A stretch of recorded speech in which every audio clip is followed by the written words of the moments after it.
At the end of February this year, when the first waves of Israeli and American fighter jets crossed Iranian airspace, the operations were codenamed Epic Theory on the American side. The stated objective was clear and immediate: to destroy Iran's ballistic missile capabilities, neutralize its navy, and prevent any progress toward operational nuclear weapons. However, behind the explosions that hit bases, ammunition depots, and command centers, there was an additional layer of planning aimed at something bigger. It wasn't just about weakening the Iranian military apparatus. The plan, developed over years by Mossad in coordination with American elements, included overthrowing the Iranian regime through an internal front. While the airstrikes continued and Iran's ability to respond was progressively degraded, a significant ground operation was being prepared. Tens of thousands of Kurdish fighters, many with previous experience in regional conflicts, including the 2003 campaign against Saddam Hussein in Iraq, would be mobilized from Iraqi Kurdistan. They would advance toward northwest Iran across the border, opening a ground front against regime forces and Iran's Basij militia. The support would not come from American troops on the ground, on the contrary, but from continuous air cover provided by Israeli aviation and, to a lesser extent, by the Americans. The concept was simple in its military logic: to create a social insurgency, one that was sustained, that exploited Iran's internal ethnic tensions and put unbearable pressure on the central government. The head of Mossad at the time, David Barnea, was one of the main advocates of this approach. On February 12 of this year, for example, during a video call with President Donald Trump, Barnea presented the plan in detail. He did not promise a quick response or the immediate fall of the Iranian regime.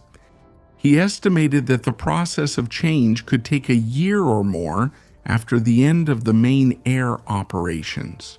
But he argued that opening a Kurdish front would substantially increase the chances of long-term success.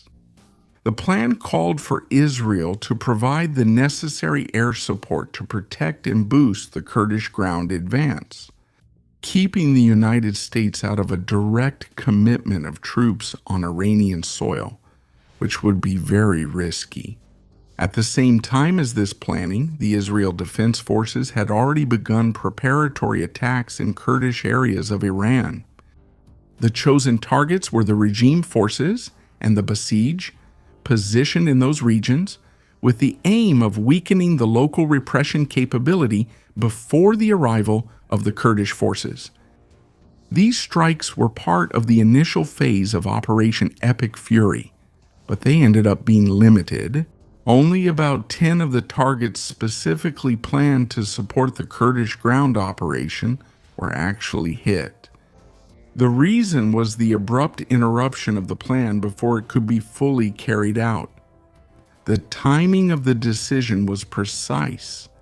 To get full access to this video and watch many other exclusive ones that are not available to the public, become an exclusive channel member for only RR7 per month.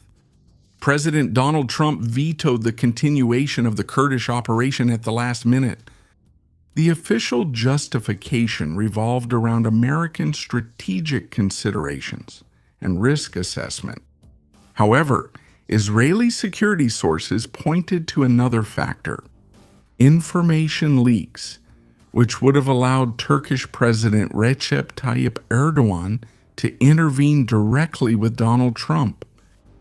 According to these same sources, the person responsible for the said failure was Vice President David Vance, who allegedly passed details of the Mossad plan to Erdogan. Vance had already publicly expressed skepticism about deeper United States involvement in the conflict with Iran. The leak, Israeli sources claim, gave Erdogan the time and information needed to pressure the White House. Erdogan has always seen any strengthening of Kurdish groups in the region as a direct threat to Turkey's security, especially due to the history of conflict with Kurdish separatist organizations within his own territory. For Ankara, an operation that would place tens of thousands of armed Kurdish fighters supported by external powers on the border was unacceptable.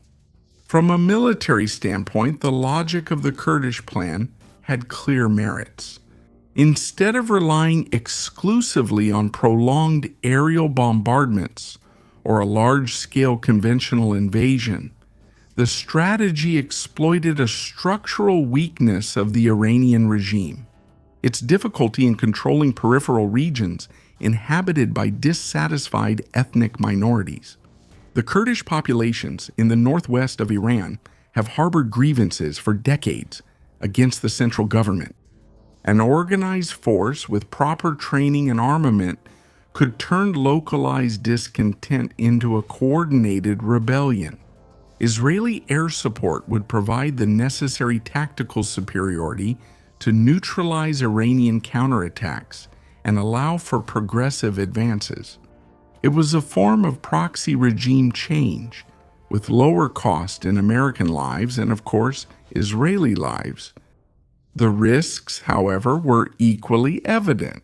Turkey, a NATO member and regional power with extensive borders with Iraq, Syria, and Iran, would not tolerate the emergence of a strengthened Kurdish entity in its neighborhood by the United States itself.